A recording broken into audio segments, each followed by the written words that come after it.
brothers, do you recall when the grasslands reached to the horizon? And the deafening roar of countless wings overhead. Back when Rome was a village and Britain the Emerald Island. Before we gave up on our future and buried our dead. This is going to be our episode 18, and we are doing Babylon today, just the Babylon.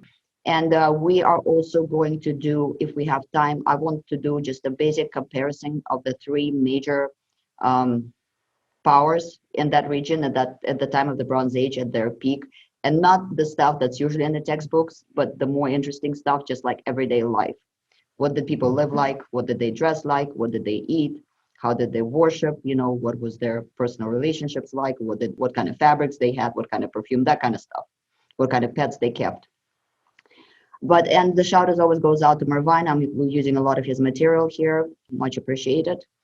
And so I guess we're going to start. I have my little Babylonian costume. I'm going to stand up and do a better demonstration a little bit later. But right now, and I've got like whole overthrow and everything else. Now, I just got to say, for the sake of the podcast, the hair is more Egyptian than it is Babylonian. I did not have a Babylonian wig, and my hair is not long enough to braid it or do anything weird with, or to, put it into a really neat kind of design.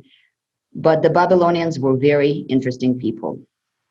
So let's go a little bit over their history of their kingdom. And they always get clumped together with the Assyrians, and I think that's unfair because the Babylonian kingdom, the Old Babylonian kingdom, was a separate thing in itself. And I think it deserves some attention on its own.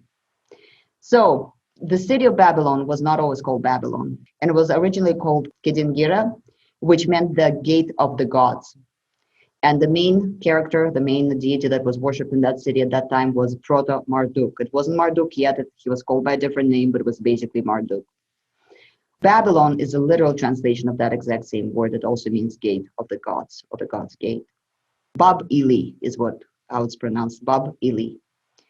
And originally, this was a colony. It was actually a Sumerian colony that was ruled and settled by Sumerians. And it was kind of not a very major city. It was well situated, was good for trading. It was situated right between two irrigation systems, which was very convenient. But it was not a very major city, and its god, Marduk, was a second great god. He was an adventurous god, kind of like Hercules, who went around fighting monsters. He was very anthropomorphic. He was very person-like, like very human-like, and just kind of a minor god of that region. Now, the Sumerians had a much darker, more advanced, more philosophical religion at the time before they became the Babylonians. Their gods were they were forces of nature. They were natural forces. They were also things like entropy, like, gravity, comparable to just forces that were very impersonal and very indifferent towards human beings in general, like Tiamat and so forth. And they had a fairly bleak, fairly philosophical outlook on their religion. So Marduk was more really a heroic figure than he was a deity to begin with. Well, right around that time, Arabia started turning into desert, as we've talked before, that global warming and the change of the climate was taking place. And so Akkadian Amorites invaded, and they are northeastern Semites, and this was about 1900, roughly, before our era.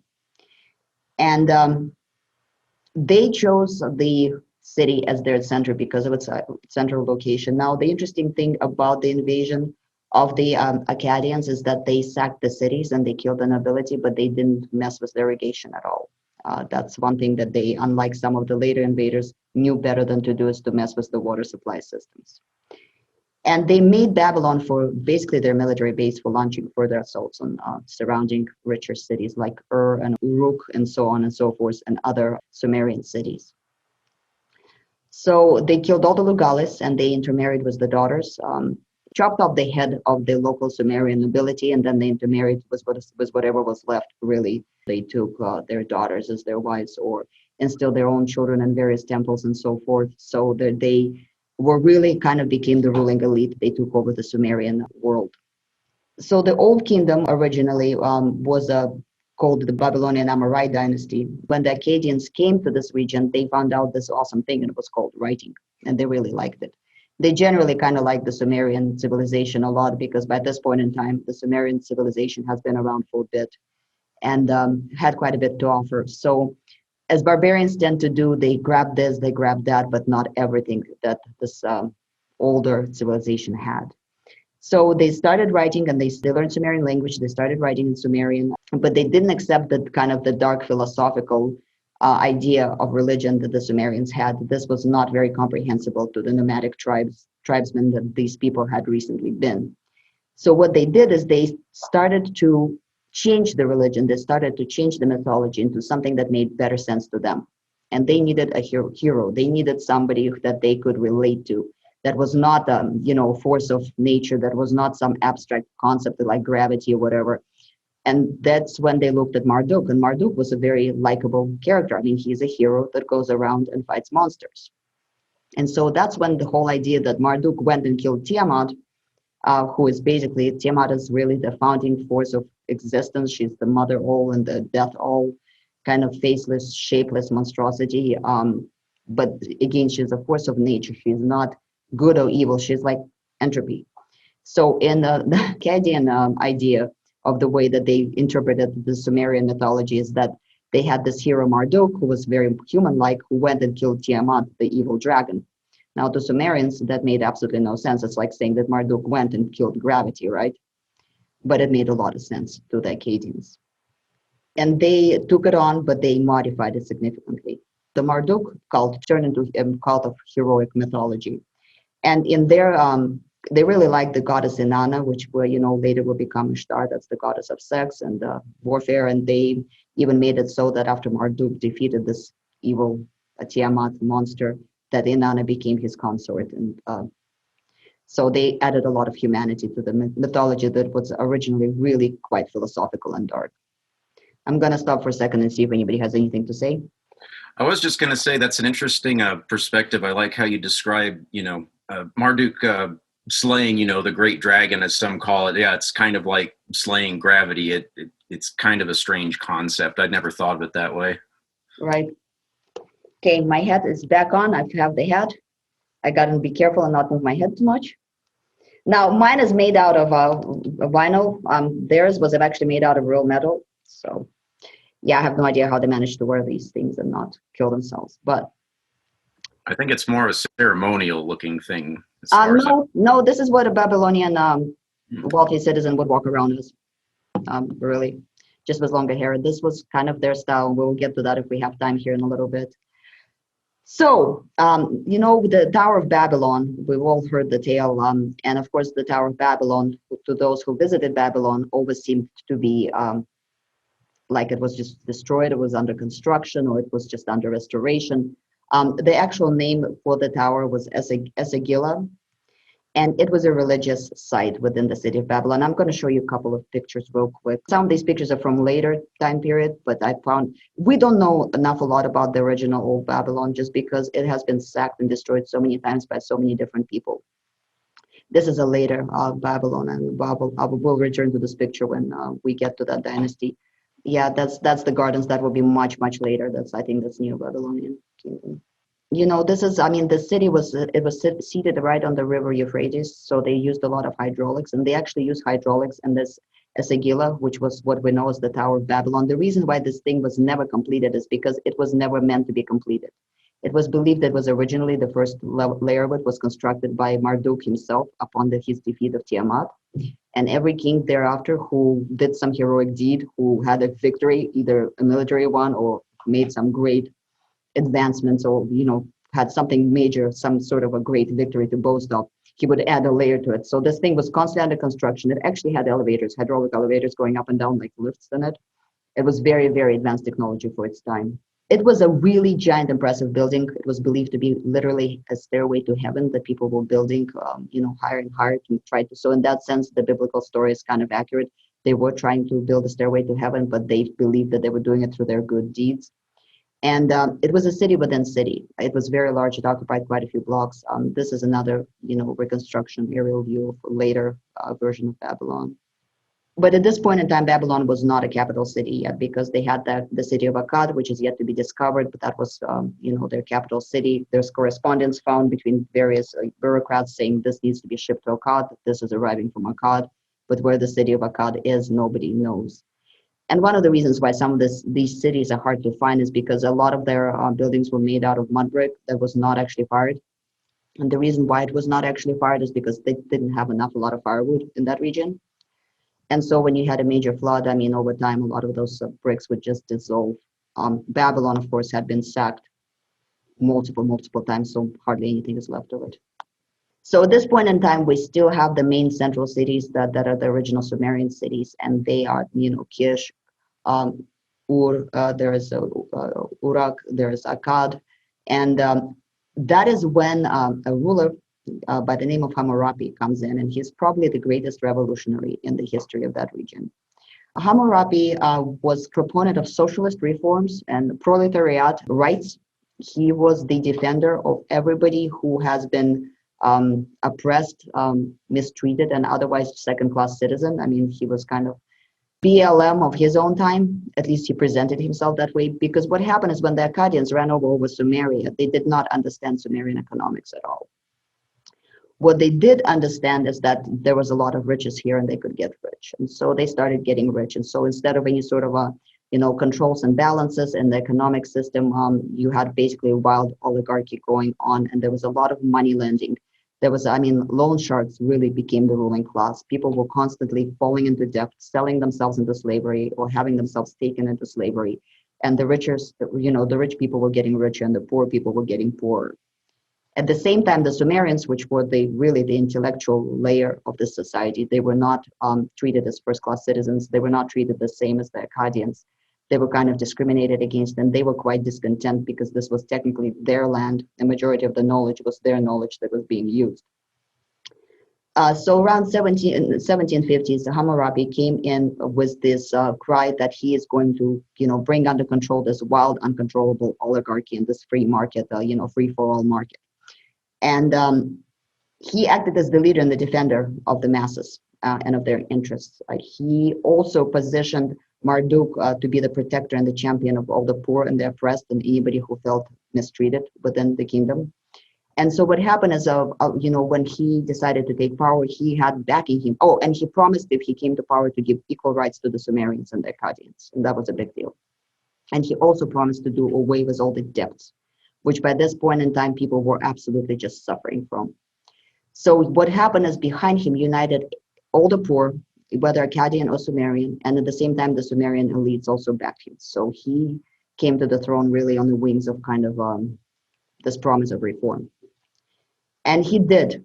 He delivered on his promise. I will read towards the end of this episode, I will read some of his laws. I mean, he issued quite an extensive list of laws, and he made sure that those stelas were placed all across his kingdom, so that anytime a judge had to make a decision, the judge wouldn't be making a decision due to his or her, his own, opinion at that time.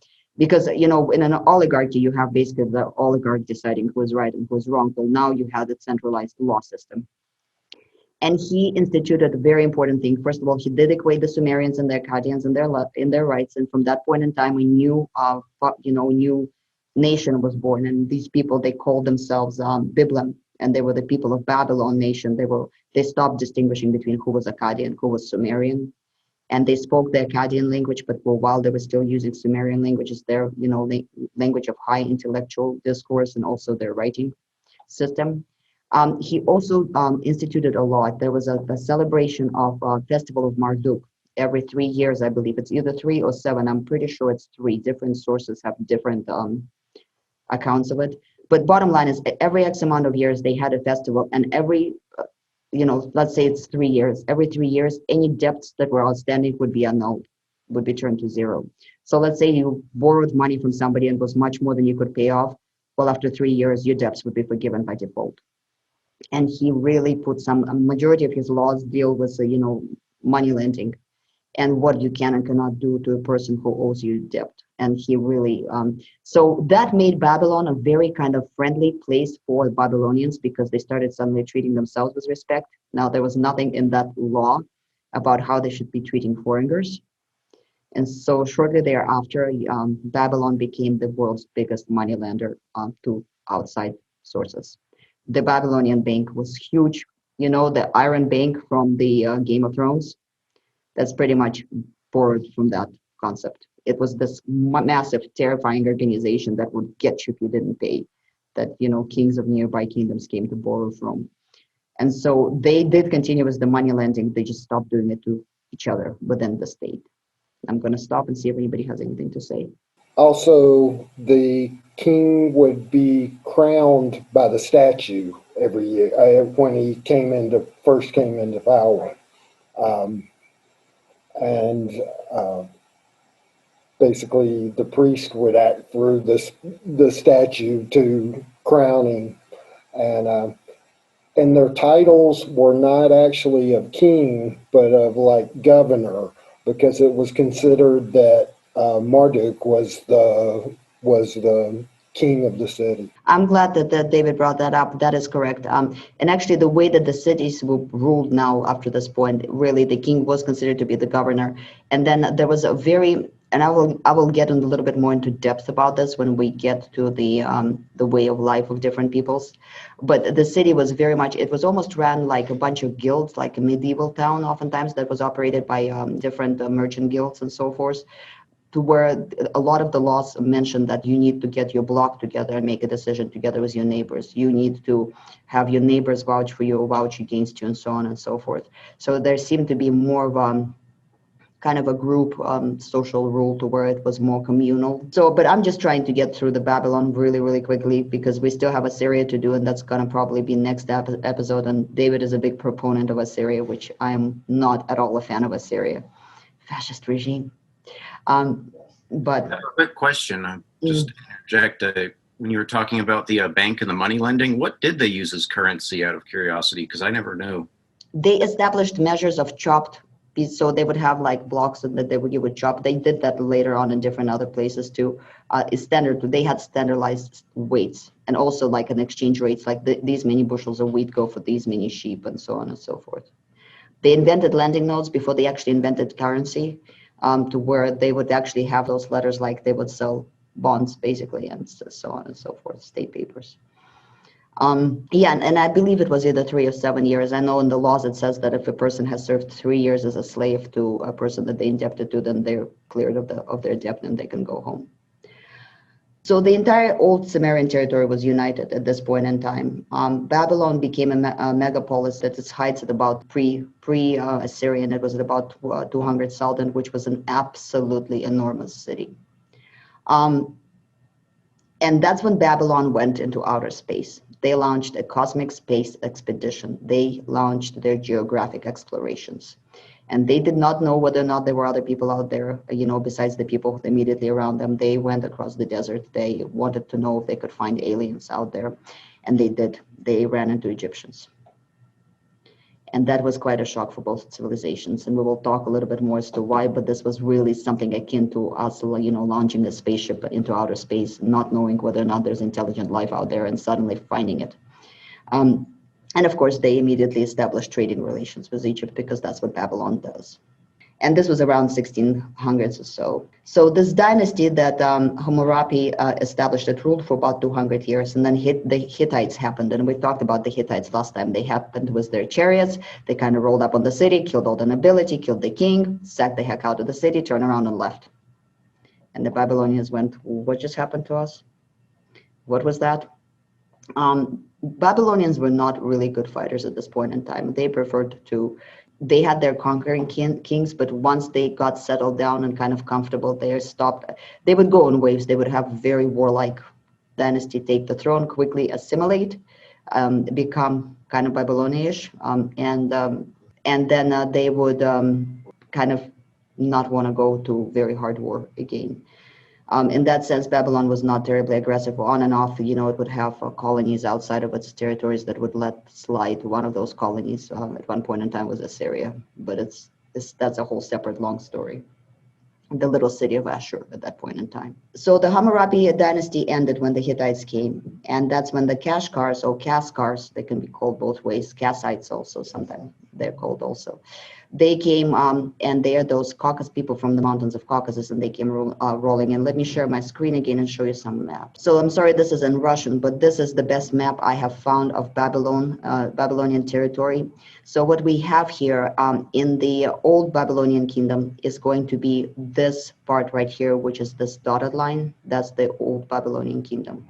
Now, much later, after the fall of Assyria and everything else, the Neo-Babylonian Kingdom is going to be this larger territory. Babylon is located right here, the city of, and then this is Nineveh, which is going to be the Assyrian. Ashur is right here. You see how it's pretty much on the outskirts of the Babylonian Old Kingdom right here. Ashur is just somewhere right on their outlying borders. The Kassites came rolling in right here, and they came rolling in and they established their own dynasty. And the reason why they came rolling in is because the Hittites, when they rolled in from their travels, they kind of kicked the Kassites out of the Kassite lands. So the Kassites went invading the Babylonian lands. And so what happened to them as soon as they took over the Babylonian throne and the Babylonian nobility, they became Babylonians. Pretty much very, very quickly. Within 40 years, they were calling themselves in Babylonian names, doing Babylonian things, dressing Babylonian way. The king Kurigalzu was one of the very well-known kings of the Kassite dynasty, and we're to the Middle Babylonian Kingdom at this point in time, Middle Old Babylonian Kingdom. And his name literally was a Sumerian name, even though he's a Kassite king ruling over Babylonian Kingdom, but he has a Sumerian name, and his name means the shepherd of the people. He was known as the builder king, Bur Kurigalzu, and he introduced that rectangular city planning that we saw earlier. Let me see if I can get us back to it. I guess I'm just going to go through the pictures now. This is one of the stelas, was the law code that details all those laws that Hammurabi instituted. This is a very small drawing of what a Babylonian warrior may have looked like. I mean, these were early on very fairly primitive peoples. These are the gates of Ishtar, and this is going to be a little bit later on, but the king that I'm talking about, the Kurigalzu king, he is the one who introduced that rectangular city planning that we saw. He also introduced this famous colored tile that became the signature of Babylon that they would use to cover their buildings. This is, in one of the images of Hammurabi, that very first ruler. This is a restored version of the same image. And it had one central street, and it went from the gates of Ishtar straight to the Marduk temple. This is much less. See, and this city was growing and growing and growing. It was becoming very, very impregnable eventually. So, because at this point in time, another dynasty came in, and a king whose name I'm going to try to pronounce correctly. It is Nabucodonosor. Nabucodonosor is more often pronounced. He is known in the Bible. He was an epic great warrior king. He brought the kingdom back to the pre-Hittite invasion size. He made the peace with Hittites, and that's when the three-way alliance was finally forged between Egypt, the Hittite kingdom, and Babylon, Old Babylon. He also built, this was around 1200s, and he also built the Atemenki temple, which is also translated as it was the second large temple to Marduk. It was translated as the foundation of sky and earth.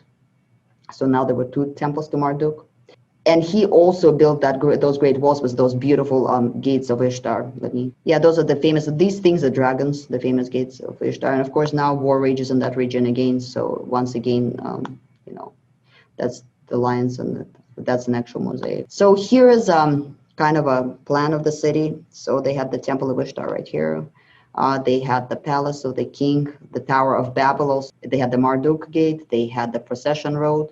So, I mean, this is a very rough mock-up. I think it's from a biblical site, so I'm not sure how fair it is. But this is just a general representation of the politics of that time period. Again, we have the Mitanni state. We have budding Assyria. This is when Babylon is already starting to shrink. Hittite Empire, and of course, Egypt was their, vassal states in Syria. This is another map with different time periods. This is around the time we're talking about now, where Babylonia is kind of expanding. Elam is becoming a very prominent state. Egypt is withdrawn from this region. That's after them and Hittites. Yeah, Hittites are about to die. This is like the very last breath of, this is, after that battle, after the treaty, was Egypt and Hittites already. And these are just some artistic representation. And you see those headdresses, they were not just ceremonial, they were actually common.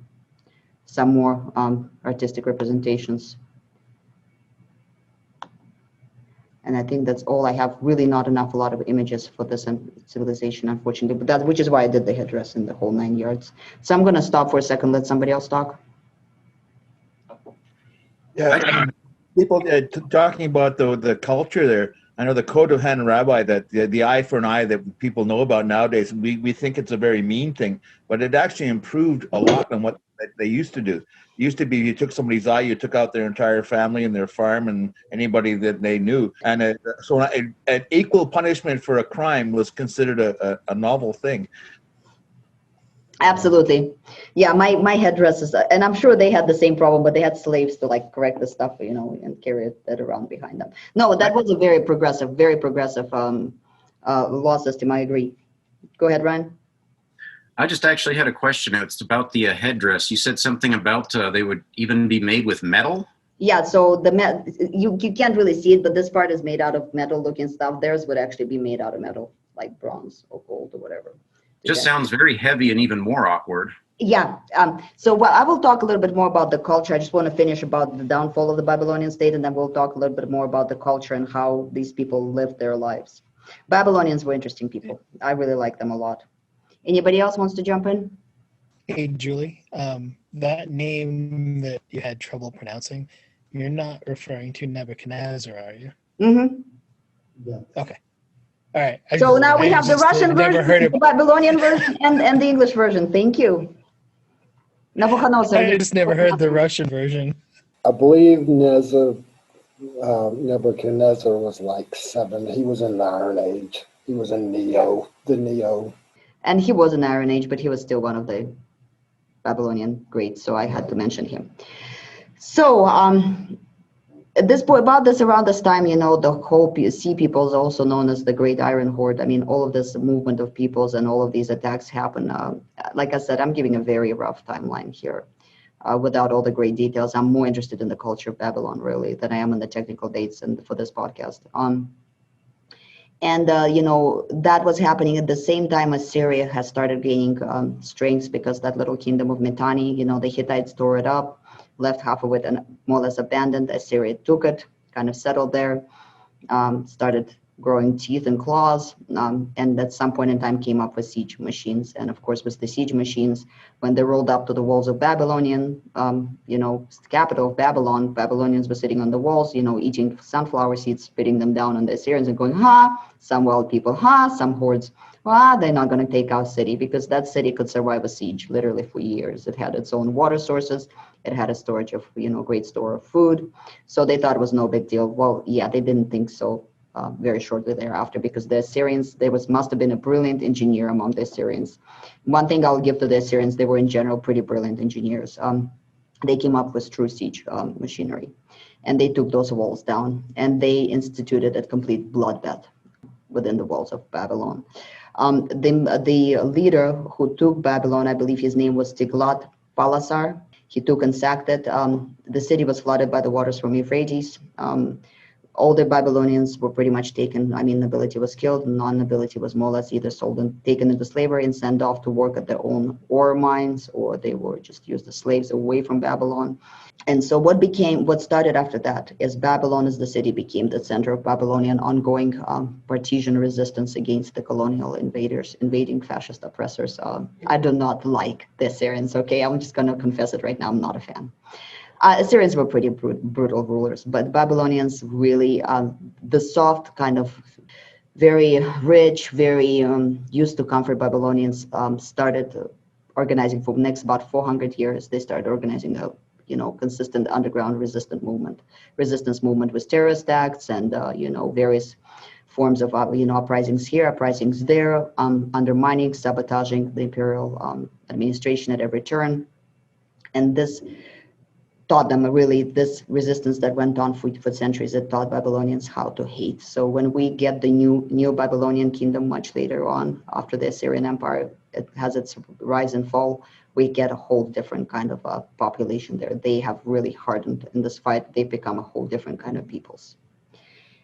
And that's about everything except for, you know, Shamuramati, you know, the famous gardens of Shamuramati, she was the only Assyrian ruler that the Babylonians really looked favorably down upon. She was also the only female Assyrian ruler, and we will talk more about her when we get to Assyria. But she was the only Assyrian ruler who actually invested in the city of Babylon as such. She actually did some renovations to it. She moved her capital there, and during her rule, Babylonians kind of could breathe easier, to as much as anybody could breathe easy under the Assyrian rule. But she's the only one of the Assyrian kings that they included on their own king list as the Babylonian ruler. So that's pretty much everything I have.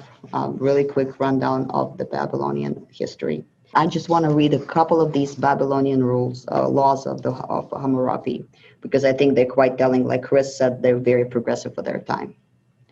So if a man spoke in court and witnessed against a crime or an action of another man, but could not prove this accusation, then, and it's a matter of life and death, then the man who bore false witness should be killed.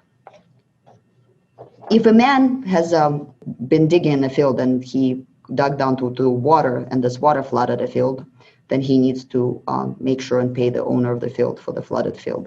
And I'm just picking out the most interesting kind of to us laws. I mean, this is a very long codex with 200 plus laws on it, most of which really have to deal with property rights, borrowing, lending, and things like that.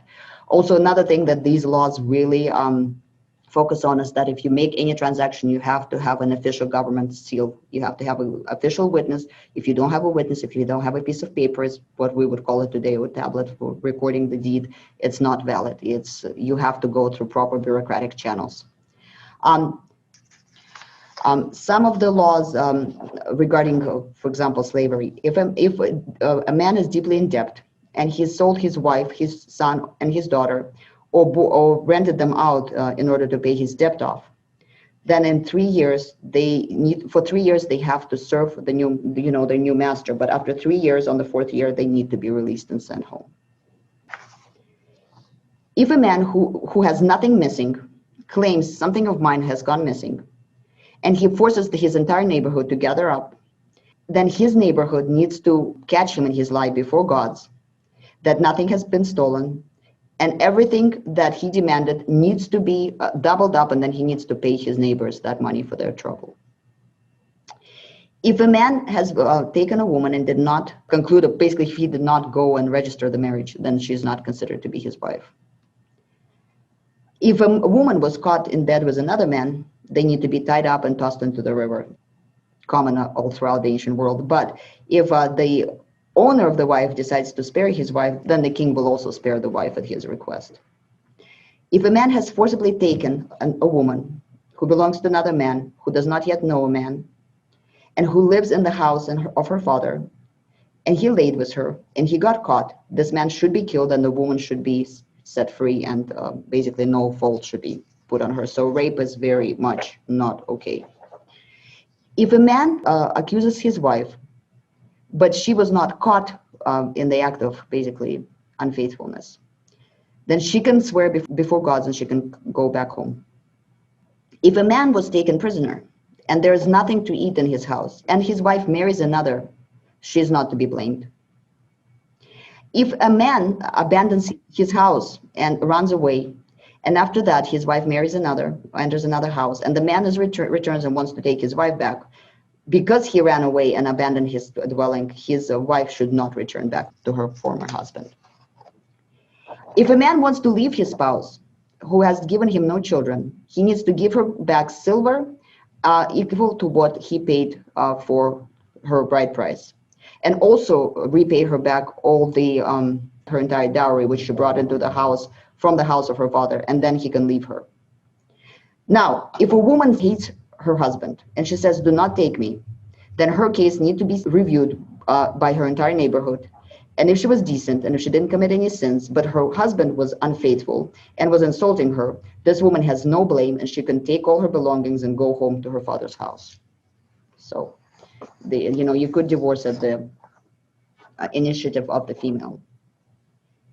If a man takes a wife and she has fallen very ill, basically disabled, and he wants to take another wife, he may take another wife, but his wife that got ill, he cannot abandon.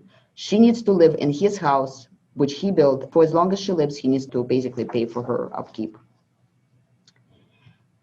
If a man decides to throw out his son and he says to the judges, I'm throwing my son out of my will, then the judges need to take a close look at the case. And if the son has done no wrong to the father, for which he could be excluded from the will, then the father could not exclude the son from the will. If a man takes adopts an underage child who was being ill-treated and brings this child to adulthood, this youngster cannot be demanded to be returned to his original household. So in other words, if you adopted a child that was being mistreated and his former parents want this child back, no, you don't. They don't get them back. If a son hits his father, cut off his hands. And this is the laws you were talking about. If a man gouges out a man's eye or his son's eye, then his own eye needs to be gouged out. If you break somebody's bones, your own bones should be broken. If you knock out somebody's tooth, then the same thing needs to be done. But if a person had seriously injured a person during a fight, this man needs to swear that he did it by accident. And in that case, he needs to pay just for the doctor. And the last one that's very telling, if a builder built a house for somebody else and the building job was not done very well and the wall collapses and kills somebody in the household, then the builder should be killed. And the same applies to any other construction work. Basically, if it doesn't kill anybody, then the builder has to basically repay any damages that happened as a result of their not very well done job. But otherwise, they get put to death if somebody in the household dies. So those are some of the laws I wanted to talk about. I actually do have a question because we are still pretty much in the Bronze Age, as far as I know. That was implied, at least. What do we know about the metalwork that they did in Babylonian society? Me personally, honestly, not much. I'm not going to lie to you. I mean, it was a Bronze Age society. I know that I know that iron was considered to be very precious metal at the time. I mean, it wouldn't be rare to have a ring with a little piece of iron in the center, and gold all around it, kind of framing it. But I mean, from what I understand, Babylon did trade, and I mean, I know they had minerals mines and various ores mines. I know they produced quite a bit of bronze, so I'm sure they had workshops, but I don't know enough about smithing. If this is a subject that interests somebody, I have a couple friends who are, actually Nathan could probably jump in on this better than I can. Nathan, do you want to? It was iron at the time. It was beginning to be understood, and what materials and the processes to develop iron, both wrought iron and cast iron, which are actually two different processes. And in a way, at the time, iron was kind of like the very much what aluminum is to us currently. And aluminum, until very recently, it was considered a very precious metal, and a lot of very precious jewelry was wrought from it.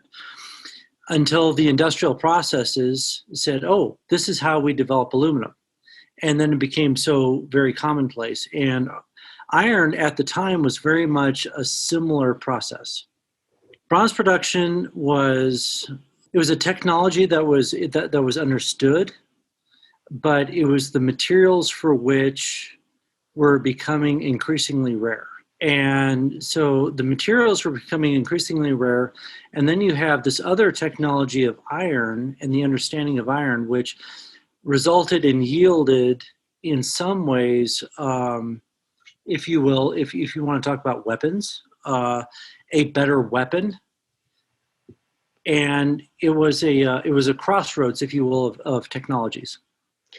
Perfect. Thank you so much for jumping in with that. And I think you bring up a very valid point that the bronze products, the products for making bronze were becoming increasingly rare. And we talked about in the last episodes that, Trojan War was mainly fought over some of those sources.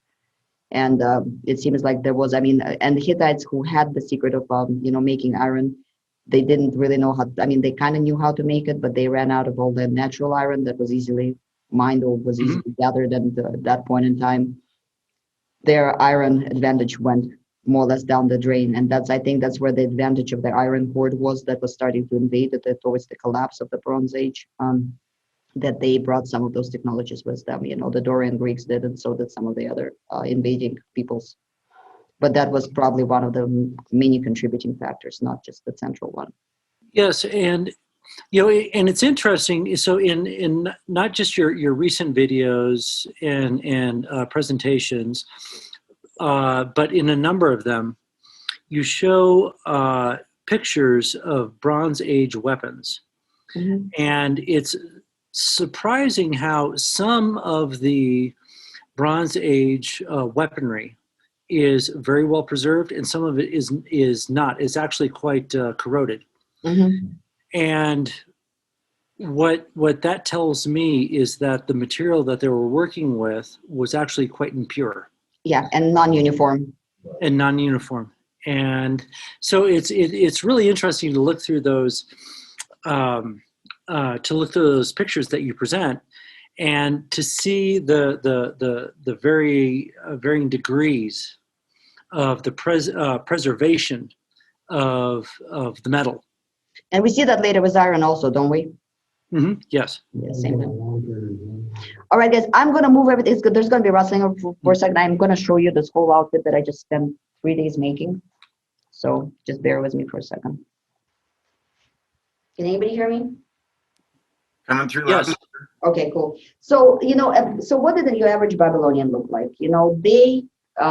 An average Babylonian lady would have, first of all, they their clothing made out of a lot of different colored fabrics.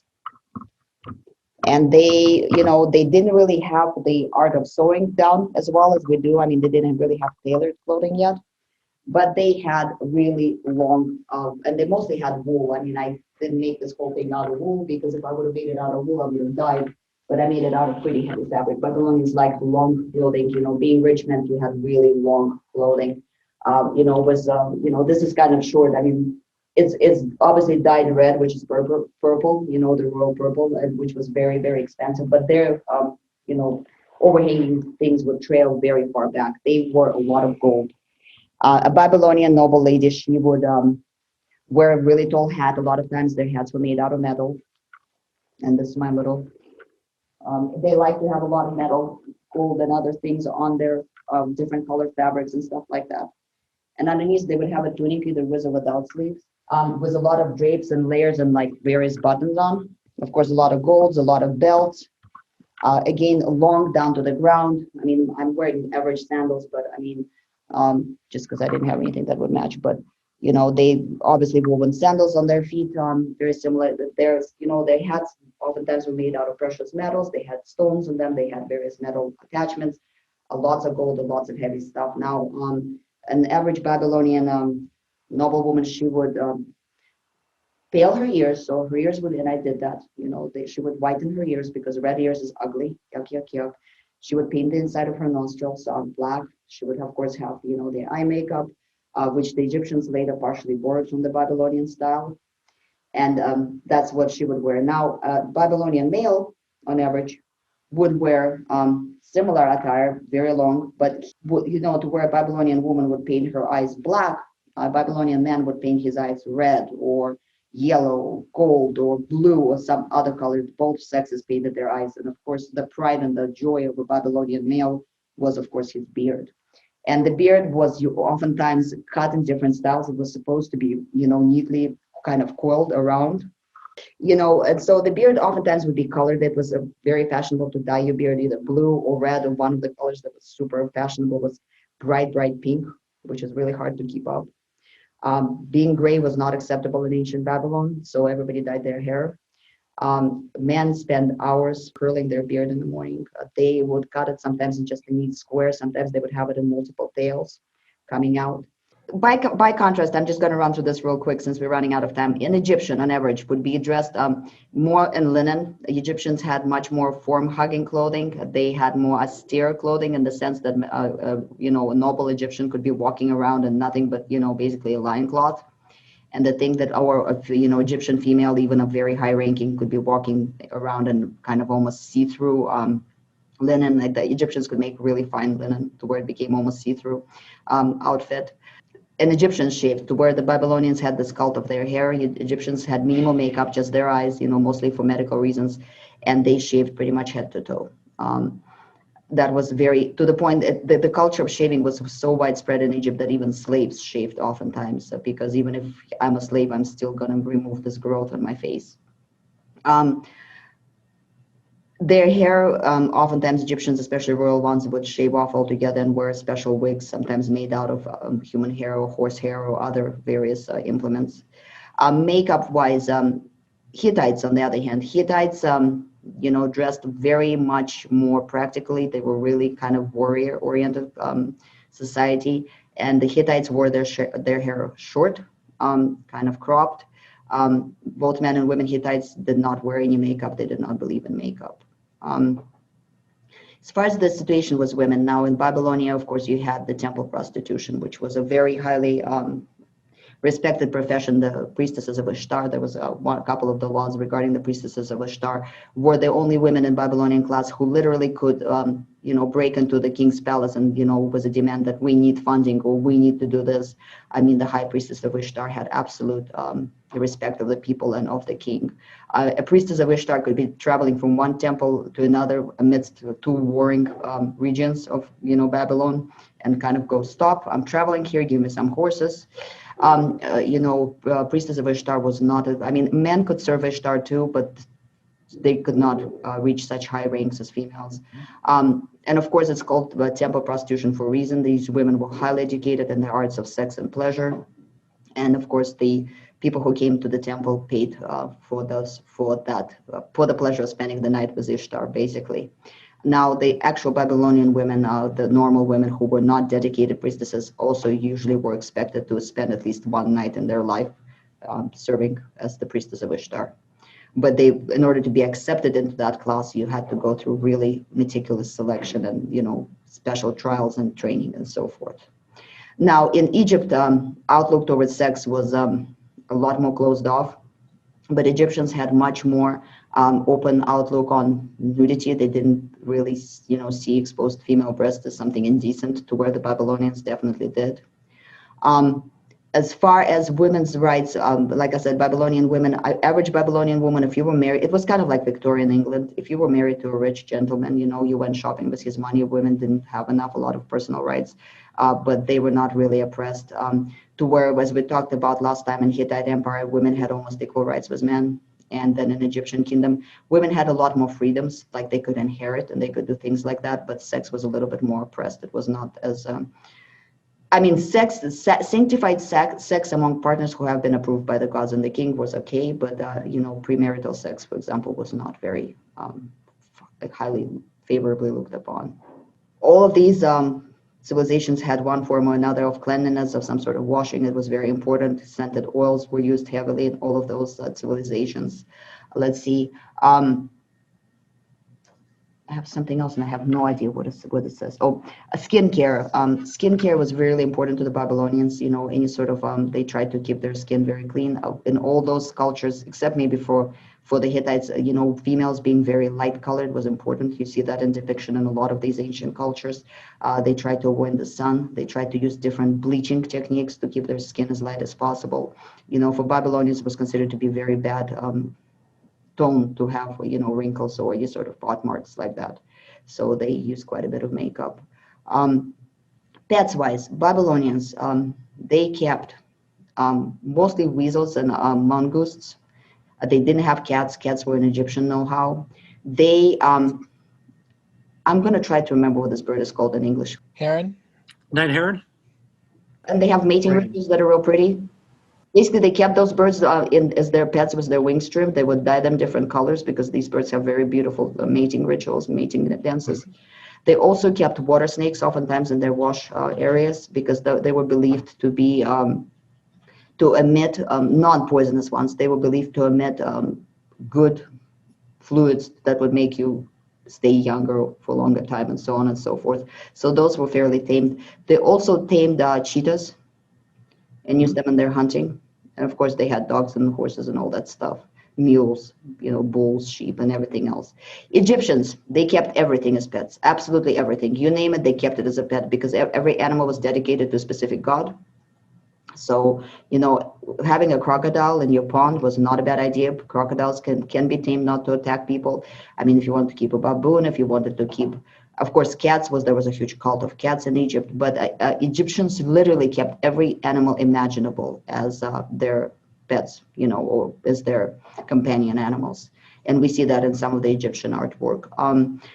The organization of the state. Now, the Hittite state, as I already said, was really early feudal society, to where you have the king, who is just the greatest among his equals, and kind of, if you don't like the king, you overthrow the king. If the nobles don't want to listen to the king, they don't listen to the king. Every noble has their own vassals under them. It was kind of a very early feudalism in the sense of degree, not in the sense of the feudal system, in the sense of loyalty, but in the sense that basically we don't like the king, we overthrow the king, we do whatever we want to. It was very, I'm biggest, baddest, most toughest warrior here, and I'm going to kick you butt, pretty much attitude. Egyptian, at this point in time, the Egyptian kingdom was pretty much heavy socialism, to where you have a state, all the commerce is monopolized by the state, people work together for the good of the state. And I'm giving a very rough overview, but these were people who were very much minded towards common goal. And Babylon was, of course, kind of like a Venetian trading republic, where they were wealthy, they lended out money. They didn't really like to go out traveling, so they would either send their slaves or servants or their youngest sons out to do that stuff, all the trading stuff. They kind of liked all the wealth to come into them. And Hittites, of course, were all about war. Babylon went to war if it had to, if it could hire somebody else to fight for them, great, sort of thing. Egyptians, they took over the Syrian vassal states, but they did not like to rule there. They did not like to send their people there for long periods of time, because dying away from the Nile for Egypt is just a horrible idea for anybody in Egypt. So when they were doing their when they started colonizing different areas, they started more or less plotting exactly how long it would take to deliver a person back home towards Nile in case they got ill, because that was just crucial to an Egyptian. An Egyptian in exile who had to live somewhere, outside of Egypt was very unhappy and was very miserable about that. Trying to think what else I didn't. Do you guys have any questions about any aspects of life? Because I have a whole list and I'm just not remembering everything right now. I do have one quick question. This is about how it was very important for women to have light skin, whatever. Did they ever use like arsenic or lead acetate or any of those poisons to intentionally make their skin lighter? Do we know? They used absolutely everything they could get their hands on. Absolutely everything. Yeah. My head keeps flying here. Anybody else? No, just sounds like a lot of what we have today. Yeah. And it's a lot of the practices and a lot of their beliefs are not very much different than what we have today. Yeah, definitely. And then a couple more things I just wanted to mention on the food. The Babylonians and the Hittites both, they ate a lot of meat in their diet. Of course, Egyptian diet was mostly based on grain because they more or less hunted everything that could be hunted. And then as far as their folklore, their fairy tales, their stories that go so Egyptian stories were basically of the sorts of monsters from the evil desert came to our kingdom. One of our great gods defeated the evil monster. Long live the great god Egypt. Long live Egypt. We're all good. Babylonians had a lot of interesting stories about various creatures that lived, in the unknown wildernesses, like scorpion people that you could go and maybe, if you didn't get eaten, lucratively trade with, and maybe marry their daughter, the daughter of the Scorpion King, or spirits of different. So they had a lot of very interesting, almost elf-like creatures and other races around them that they believed that existed. And their stories were more along the stories of a merchant who went on a, lucrative but scary track and came across these strange peoples and, managed to talk them into trading with the Babylonians. And then Hittites' idea of the folklore was really that there are people who live out there who kind of like us. They ride on chariots. They're great warriors. It's great to defeat them. It's great to mate with them. If you can, mix your blood with their blood after defeating their king, that's great. But more or less, they're Hittites like us, and we can just all go do war on each other, and it will be fantastic. So that's pretty much the main aspects of that, of the three different civilizations. I'm sorry I have a vacuum going here in the background, but yeah, I think that's everything I've had for today. Well, it's very interesting and wonderful job on the costume. I like it, even though the hat keeps trying to fly away. Well, that's what I get for not having a slave to carry it for me, right? So I guess, guys, I want to propose going to every 2 weeks, waiting for the vacuum to go away. I'm thinking about switching for every 2 weeks because I'm pretty much, I kind of want to have a life too, a little bit, and this is getting. Yeah. So I think we're going to do it every other Thursday. Is everybody okay with that? Sounds good. Yes. Okay, Yeah. I'll send out an invite, and we're going to do the Assyrians next time, which David is a much greater expert at than I am, definitely. I am not a fan of the Assyrians. I really am not. But, they did take up a large chunk of history, and we do need to pay them their dues. I have one question on the Hammurabi Code. I read somewhere years ago that the Ten Commandments were actually based on that. Have you heard anything along those lines? I cannot imagine that they were not influenced.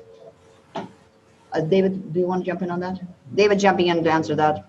Generally, there's just because of where Abraham came from, there is a lot of influence on law from Mesopotamia in general.